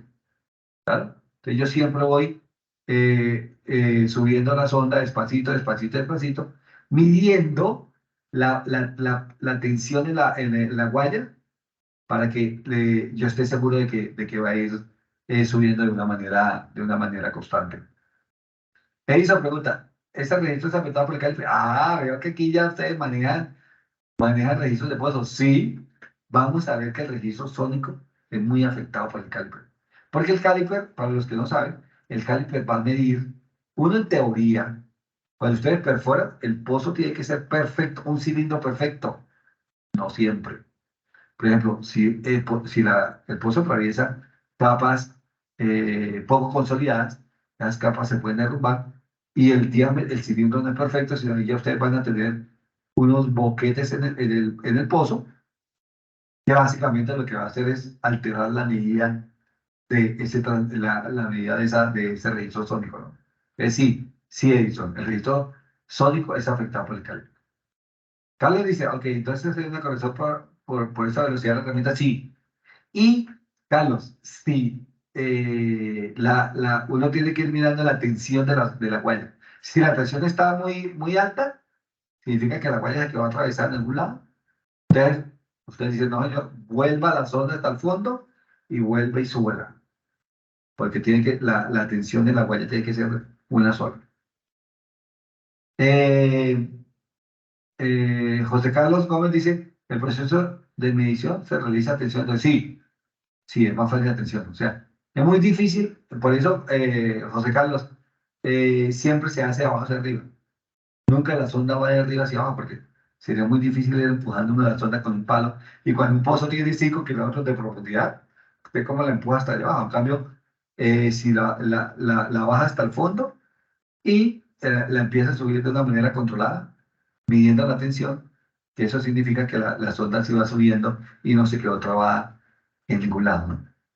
Eso es toda la técnica, o sea, yo conozco a geólogos especialistas a nivel mundial en este registro, en correr este registro en pozos. Bueno, no hay más preguntas, entonces sigamos. Emite pulsos de 20 kHz, a medida que asciende dentro del pozo, miren, asciende. Normalmente se registra como tiempo de tránsito en un intervalo de pie. Ah, entonces, el computador no mide el tiempo, ¿no? Entre el transmisor y el receptor, y como él sabe la distancia, entonces él dice, ok, Aquí la velocidad es de tantos segundos por pie, o sea, que es el inverso de la velocidad, ¿no? Lógicamente, uno después ese valor que le da el computador le calcula el inverso y tiene la velocidad, pero él lo mide es en segundos por pie, no en pie por segundo. Listo, al integrar la curva, bueno, hay un transitar y esto lo vamos a ver más adelante. Ese registro sónico no siempre no tiene solamente cosas buenas, también tiene cosas malas. Es incapaz de medir velocidades menores que la velocidad del fluido de perforación. Crítico de nivel de gas. A ver, explico eso. Yo aquí les dije que la onda sale del transmisor, viaja por la roca, claro, y llega hasta el receptor. En teoría, eso debía ocurrir. ¿Por qué? Porque la velocidad de propagación de la onda por los sólidos, en teoría, es mayor que por los líquidos. O sea, el pozo está lleno de lodo. Claro, entonces, entre el lodo, entre la sonda y la pared del pozo, puede ser que haya lodo. Y la onda, al receptor le van a llegar dos ondas. Una onda que viajó por la primera, que viajó por la roca, más rápido, los sólidos. Y esa es la que el computador mide. Y al computador le llega una segunda onda que viajó por el líquido y el computador esa la desecha. La segunda la desecha, le importa la primera que llegó. ¿Qué pasa si la primera onda que llega es la que viajó por el lodo y no la que viajó por la roca? El computador no lo sabe. El computador solamente toma la primera onda que llegó y con eso calcula la velocidad. Claro. ¿Cuándo ocurre eso? ¿Qué pasa si esta roca está llena de gas? La velocidad, recuerden, la velocidad de propagación del gas es más lenta que la velocidad de propagación de los líquidos. En ese caso, la onda que va a llegar al receptor, la primera onda que va a llegar al receptor, viajó fue por el lodo, por el líquido, no por la capa, no por la roca. El computador no lo sabe. El computador solamente mide tiempos y calcula velocidades. Él no sabe pues, si la roca, si esa onda viajó por la roca o viajó por el fluido. Claro. Nosotros debemos hacer esa corrección. Y eso ocurre aquí, crítico, en arenas con gas. Cuando la arena está llena con gas, la velocidad de propagación de la onda en los gases es más baja que la onda en los líquidos. Y lo mismo es en la tabla. En la tabla ustedes veían cuánto era la velocidad de propagación en el aire, ¿no? Y cuánto era la velocidad de propagación en el agua. En el aire es 300 y pico. En el agua es 1500. O sea, el agua es 5 veces, bueno, con 4 veces y pico más veloz que el aire. Pero miren, entonces aquí, por eso, la onda va a llegar primero la, eh, la que viajó por el lodo y no la que viajó por la arena con gas. Claro. Comúnmente no es corrida hasta superficie. ¿Por qué? Porque vimos que las capas más superficiales tienen como no son tan compactas, todo lo que es el suelo, no son tan compactas, son un poco de velocidades ahí anómalas. Y a uno como le cobran el registro por pie corrido. Entonces, si usted tiene un pozo de 5.000 pies, te dice, no, yo le corro a los primeros 4.000 más profundos. Al último 1.000 no lo corre y no ahorra la platica. ¿Claro? Normalmente no me acuerdo de estos ruidos por la voz de plata. Es afectado, aquí era el que decía Carlos, creo, que decía que estaba afectado por el caliper, aquí en el, a veces la pared del pozo no es completamente cilíndrica, sino como lo explicaba antes, se derrumban las paredes, ya sea porque son poco consolidadas. O el caso contrario, tienen arcillas que se hinchan con el agua. Y su lodo es base agua, la arcilla se hincha, incluso llega un momento en el que atrapa la tubería y usted no puede sacar la tubería. ¿Claro? O sea, no es que la arcilla se hinche y ya, no. Llega un momento en el que la arcilla es tan gruesa que si se hincha, captura la tubería y ustedes perdieron el pozo. Ahí toca cortar la tubería y hacer un sidetrack, se llama eso, un pozo desviado. Claro, eso puede pasar en ese caso. Mide pequeñas distancias de la frecuencia ultrasónica. La frecuencia de la dinamita son 20 Hz, 30 Hz, máximo 100 Hz. Pero las frecuencias ultrasónicas que vienen estos son 20.000 Hz, lo mismo 20K, ¿no? 20.000 Hz. Entonces algunos dicen, es que el pulso sísmico del sónico es muy distinto al pulso sísmico del SIGA, pero las diferencias no son tan dramáticas. Para solventar estas desventajas, el registro sónico se calibra con el CheckShot y con el BSP, que son las otras dos herramientas que vamos a ver a continuación. El registro sónico y el registro de densidad se combinan para formular el simulacro sintético, que ese lo vamos a ver mañana, que es un simulacro sintético. ¿Claro? Edison pregunta, un favor, ¿tendrá información de problemas operativos de tipo de río? Sí. Uy, eso es montones, Edison. Eso es. Pero eso, Edison, ustedes lo van a ver en el curso de adquisición y procesamiento sísmico. Recuerden que este es un curso de interpretación, ¿no? Entonces, yo puedo cuadrar con Edgar para que la semana entrante, por ejemplo, o la otra semana, como ustedes tengan tiempo, dictemos un curso también de adquisición, diseño, adquisición y procesamiento sísmico. Y ahí ustedes van a ver eso, todos los problemas que tiene cuando uno está procesando sísmica y por los tipos de silla. Y más si tienen diafragma de lodo, pero bueno. Entonces, eso lo podemos poner más adelante. Bueno, entonces, ya vimos la primera herramienta que era el registro sónico. Ahora vamos a la segunda. Bueno. ¿Qué tipo de velocidad mide el registro sónico? Ustedes ya vieron, hay 5 tipos de velocidad, ¿no? Está la velocidad promedio, la velocidad de intervalo, la velocidad RMS, la velocidad de apilamiento y la velocidad instantánea. ¿Cuál tipo? A ver, escriban todos en el chat. ¿Qué piensan? ¿Cuál tipo de velocidad lleva mide el registro sónico? A ver, escríbanme ahí. Yo pienso que es velocidad promedio. Otros dicen, no, yo pienso que es velocidad intervalo. Otro dice, no, yo pienso que es RNS. Otro dice, a ver, llenen. Brandon dice intervalo, interesante. ¿Sí? William dice, pienso que es intervalo RMS. Ok. Carlos Roa dice instantánea. Muy bien. Jorge dice intervalo. Bueno. ¿Quién más? A ver, opinen. Alan dice velocidad instantánea. César dice intervalo. Alejandro dice instantánea. Ok. A ver, ¿quién más opina? David dice velocidad intervalo. Ok. A ver, ¿quién más opinen? Adoniram dice intervalo. Ok. Eduardo dice velocidad intervalo también. Alba dice instantánea. Ok. Veo que Juan dice instantánea. Veo que hay muchas opiniones, ¿no? La respuesta correcta es velocidad instantánea. ¿Por qué? Porque recuerden que Duerner dice intervalo.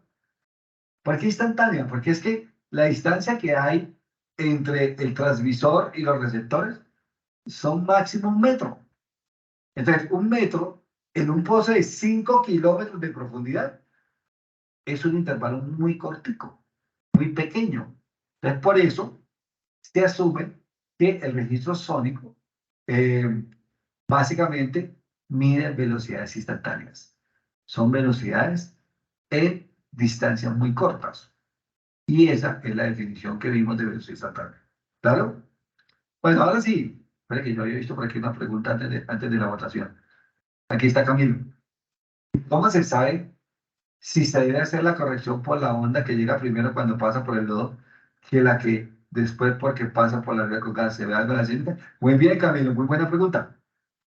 Básicamente, Camilo, lo que nosotros lo podemos hacer es porque nosotros ya sabemos en el laboratorio ya se ha medido cuánto es la velocidad de propagación de la onda en el lodo.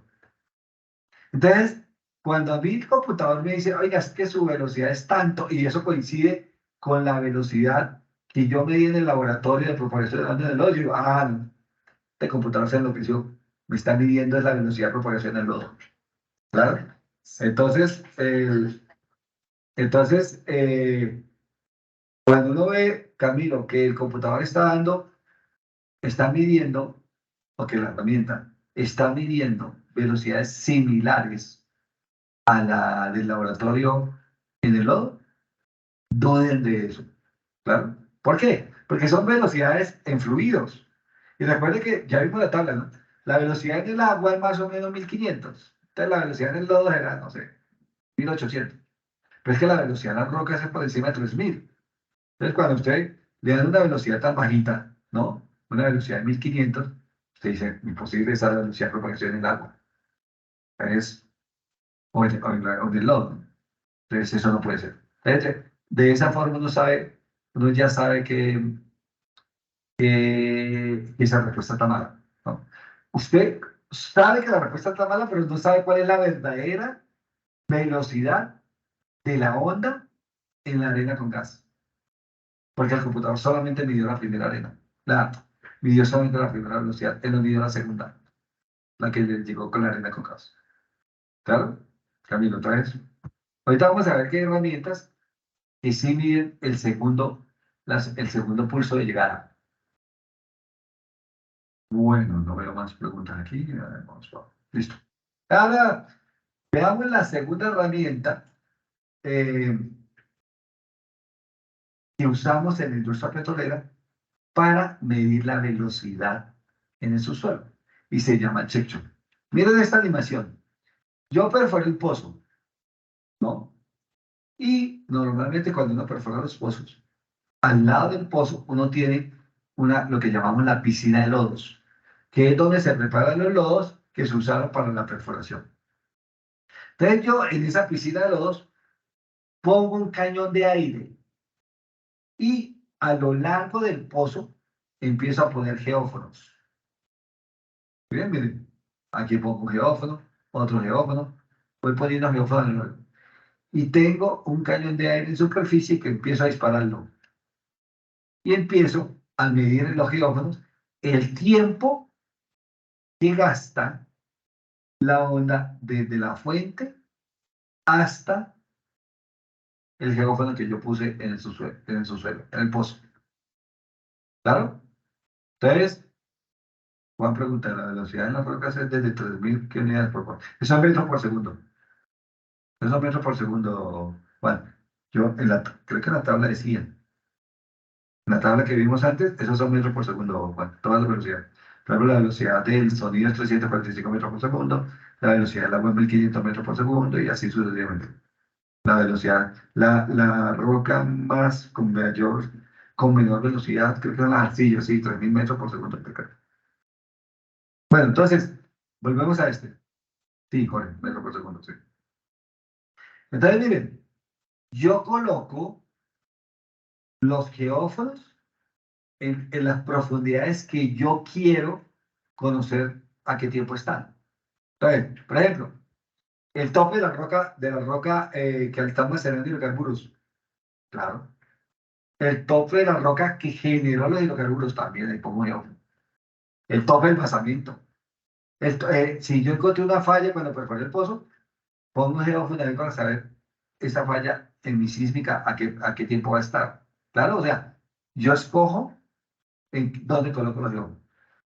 Lógicamente, a mí me dicen, ok, usted puede colocar máximo, no sé, 50 geófonos. Si quiere ya colocar un geófono 51, ya eso le vale más plata. El 52 ya le vale más plata. Entonces uno se restringe a los poquitos que le dice, ok, la herramienta incluye tantos geófonos y uno los coloca. ¿Listo? Entonces, básicamente, este es más fácil porque el computador mide la onda, la primera onda que le llega desde el momento del disparo. Entonces, eso es la onda directa que viene desde este punto hasta acá. Lógicamente, miren, esta onda es distinta a la onda vertical. Pero como yo sé Pitágoras, y por Pitágoras yo tengo, si conozco la hipotenusa y conozco este cateto, puedo calcular este cateto. ¿Cómo conozco este cateto? Yo sé cuánto es esta distancia. Yo puedo hacer la corrección del tiempo a un tiempo vertical. Porque recuerden, yo mido tiempos verticales, ¿no? Tiempos de bajada y subida verticales. Yo no necesito tiempo, nada, solo tiempo vertical. Entonces, por eso se hace una pequeña corrección usando Pitágoras para convertir el tiempo que es inclinado ahora a tiempo vertical. Eso es una corrección sencilla como un computador hace. Entonces, ¿qué obtengo yo aquí como resultado? Una tabla donde yo tengo la profundidad del geófano, a qué profundidad la puse, y cuánto tiempo gasta la onda desde la superficie hasta el geófano. Fácil, claro.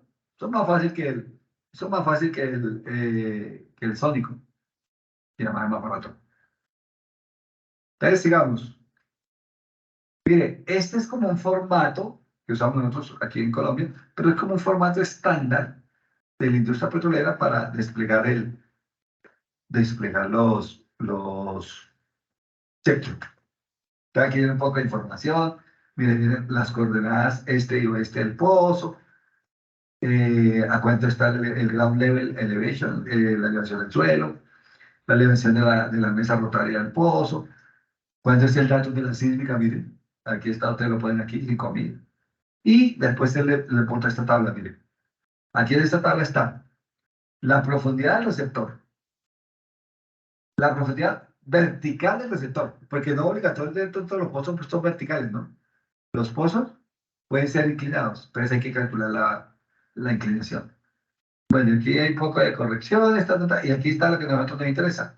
Miren, la penúltima columna es tiempo de viaje vertical de la onda desde la fuente hasta el receptor.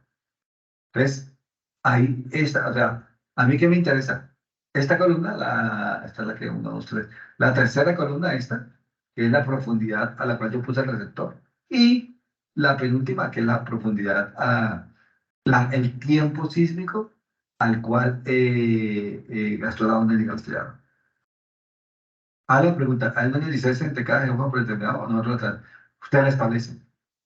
Ustedes pueden decir, yo quiero los geófanos a esta profundidad. O si ustedes les da pereza, le dicen, ok, coloque un geófano cada, no sé, cada 500 pies. Coloque geófano cada 1000 pies. ¿Sí? También eso depende. Ustedes lo pueden hacer automático o ustedes mismos colocar los pozos, los geófonos donde ustedes quieren, en sus puntos de interés, ¿no? ¿Cuándo se realiza el check-up? Pregunta Mónica. El check-shot se hace más común de lo que creemos. Casi que en todos los pozos exploratorios, Mónica, disparamos check-shot. ¿Y por qué exploratorio? Porque como cuando es exploratorio, como es el primer pozo que perfora un área, por ejemplo, no conocemos cómo es la distribución de la velocidad con la profundidad. Entonces, para el primer pozo uno siempre lo hace.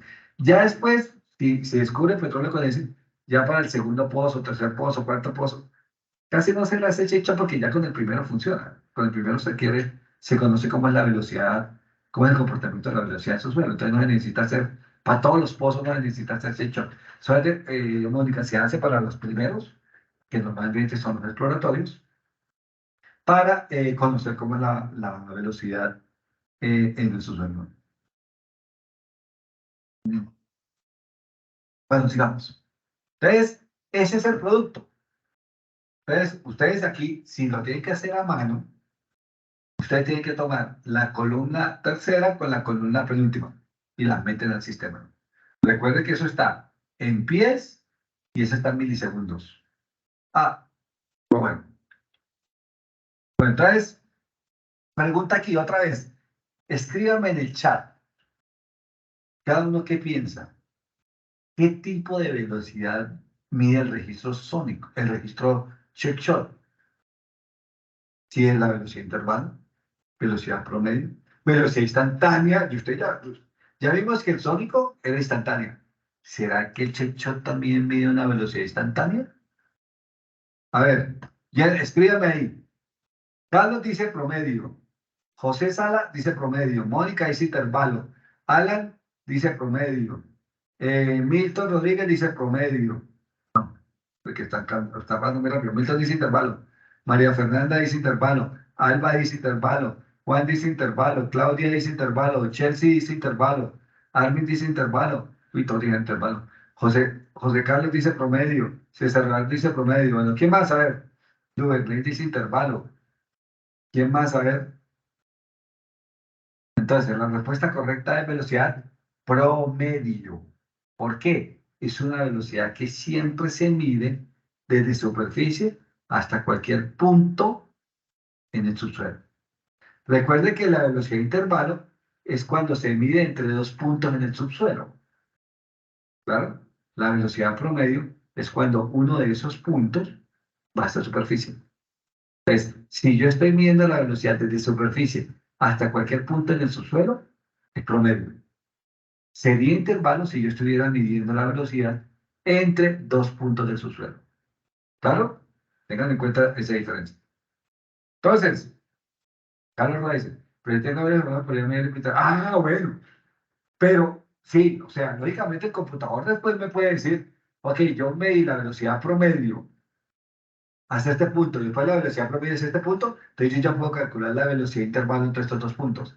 Sí, sí, eso sí se puede hacer, Carlos, el computador. Pero es un cálculo adicional que hace el computador. Pero originalmente el computador mide la velocidad promedio hasta cada punto, hasta cada punto de profundidad. Ya después, con esa velocidad de promedio, él puede calcular las velocidades de intervalo entre cada uno. Sí, sí, eso sí lo puede hacer. Pero es como un cálculo posterior, ¿no? Bueno, digamos. Entonces, ya me quedan 10 minutos de la clase de hoy. Les voy a dejar el primer ejercicio para que lo respondan y me manden sus soluciones antes de la clase de mañana. Entonces, a los que me lleguen antes, yo les mando premio también. Es un premio distinto a los que han participado en clase de hoy, ¿no? Entonces, miren, ¿cómo es el ejercicio? A ver, que José Fernando preguntar. En el caso de campos antiguos donde no tenemos BSP, Chetron ni rectos de T, ¿cómo se ven los amarres solo con el RH? Uy, ahí sí, José Fernando, es complicado. Porque el RHOV es un registro de densidad, no es un registro de tiempo. Entonces, ahí en ese caso, José Fernando, lo que toca es tomar checkshot de los pozos cercanos. Entonces, por ejemplo, yo lo hice ya en Villahermosa, José Fernando, porque eran pozos tan antiguos que no tenía. Entonces, yo me iba a un pozo aquí al lado, que sí tenía chipshot, y ese lo usaba. Porque, a ver, sí, es mejor eso que un RHV. Tena Manolo pregunta, buenas tardes, ¿puede comprender la grabación? Sí, sí, Tena, la charla está siendo grabada y al final de la charla, Edgar les va a mandar el link o donde pueden ustedes conseguir la charla. No se preocupen por eso. Bueno, entonces, ¿cuál es el ejercicio que van a hacer para mañana? En este momento ustedes ya son expertos en velocidades y expertos en check-up. Entonces, miren esta línea sísmica. Aquí hay un pozo. La línea azul es un pozo. Entonces, y aquí les estoy entregando la tabla tiempo de tiempo y la velocidad metros por segundo y el tiempo en milisegundos, ¿no? De un check-up que se adquirió en este pozo. No quiero decir el nombre del pozo, nada, bueno, le puse aquí SLB, SLB es la sigla de Schlumberger, pero olvídese eso. Entonces, van a hacer dos cosas, una en un sentido y la otra en el otro sentido. Mire, la primera es, ¿a qué profundidad se encuentra la principal discordancia en el pozo? Entonces, la principal discordancia del pozo, ¿cuál es? Está verde. Ustedes saben que en el pozo está más o menos a 1500 milisegundos. ¿Claro? La escala vertical de esta línea sísmica es tiempo, son milisegundos. Por favor, usan esta tabla para decirme esos 1500 milisegundos a cuántos pies o a cuántos metros equivalen. Esa es la primera. Volvemos en el tiempo, me tienen que decir a qué profundidad está. La segunda es al contrario. Miren, el pozo encontró show de petróleo a 2.784 metros de profundidad. Eso, ¿dónde está aquí? Esos 2.784 metros, ¿a qué tiempo corresponden? Esa es la segunda pregunta. Entonces, si se dan cuenta, la primera pregunta les doy el tiempo y calcúlenme la profundidad. En la segunda pregunta, les doy la profundidad y ustedes me tienen que dar el tiempo. ¿Se dan cuenta? Una es en una dirección y la otra es en la otra dirección. Claro, el ejercicio que me tienen que hacer para mañana. Envíenmela 5 hasta recibo resultados hasta 5 minutos antes de empezar la clase de mañana. Y a esos les doy premio. ¿A dónde le enviamos? A mi correo electrónico que está ahí al final del material. Lo voy a escribir aquí en el chat. Iván-olaya@hotmail.com.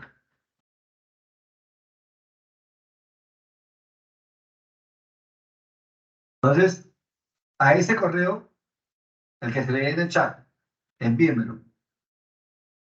Recibo respuestas 5 minutos antes de la clase de mañana. A eso les doy premio. Claro, entonces recuerden, les voy a dar premio a los que participaron hoy con todas las preguntas.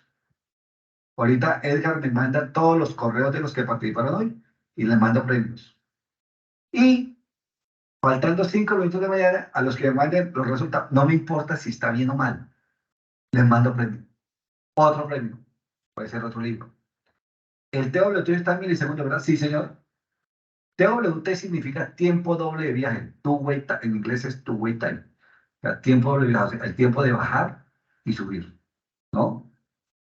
Recuerden. Mientras que, si ustedes están aquí, este tiempo es tiempo sencillo de tránsito. ¿Por qué? Porque es que el check shot mide tiempo en una sola dirección. Tengan cuidado con eso. En este caso, yo les estoy diciendo que el tiempo que les estoy dando es en 2 direcciones. El tiempo de bajar, subir. ¿La línea sísmica está en metros? No, señor. Edison, la línea sísmica está en milisegundos. O sea, estos son milisegundos, no en metros. Está en milisegundos. O sea, esto es tiempo. La escala vertical de la sísmica es tiempo, no son metros, Edison. Por eso, les doy aquí el check shot para que me respondan estas 2 preguntas sencillas.